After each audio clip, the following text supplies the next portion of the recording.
As a photographer or a videographer, quite often when we want to get better image quality from our camera, we will upgrade to a camera that has a larger sensor. That means we may be upgrading from a micro four thirds or APS-C camera to a full frame sensor camera, because the larger sensor gives me better image quality and also the low light performance is much better. But is it really the truth? So recently I was just doing the review of this latest camera from Panasonic. This is the Panasonic BS1H. It has a full frame sensor in it, and it is very similar to the other camera that Panasonic released just 12 months ago. This is the BGH1. It has a micro four thirds sensor in it. So the one in the BS1H is 4 times the size of the sensor in the BGH1, because one is the micro four thirds.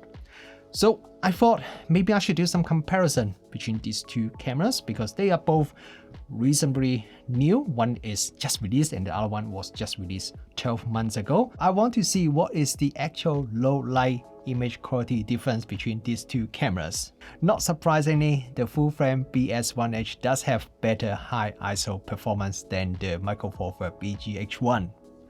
But when we are taking photos or video in real life, quite often we have to make sure our subject or subjects are all in focus. That means we need to have some certain depth of field to make sure everything that want to be in focus are in focus.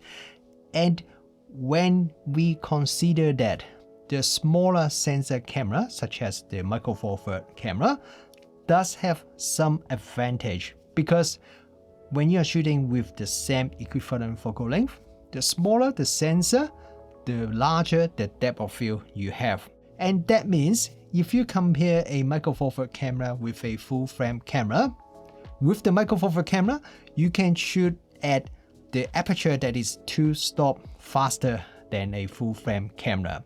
For example, if you're shooting at 50mm at f2.8 with a full frame camera, with the micro four thirds camera, you also shoot at 50mm equivalent focal length, but the aperture you can shoot at f1.4, and that will still give you the same depth of field as a full frame camera at 2.8. And if you keep the shutter speed the same, that means with the full frame camera, you have to shoot at ISO that is 2 stops higher than the micro four thirds camera to give you the same exposure. Now, if we go back and look at our test results again, but we shift the footage from the full frame camera by 2 stops, because with the full frame camera, we have to shoot at 2 stops smaller aperture to get the same depth of field. That means the ISO has to bump up by 2 stops.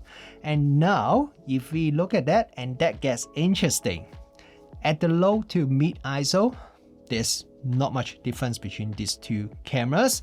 But once we get to higher ISO, now the full frame camera, because we shift it by 2 stops, it actually, the image quality is not as good as the results from the micro four thirds camera. So that means when you are shooting no matter photo or video in real life, and you need to have some certain depth of field and shooting under low light condition, the full frame camera actually does not give you better image quality than the micro four thirds camera. Of course, this is just the result by comparing two cameras, and different camera would have different results. But I guess this example does show you that when you want to get better low light performance, getting a full frame sensor camera is not necessarily the best solution. So what do you guys think about this comparison? Do you think this is a fair test? And do you have any real world shooting experience that agree or disagree with the results that I just showed you? Let me know, drop a comment below, and I will chat with you a little bit more in the comment section below.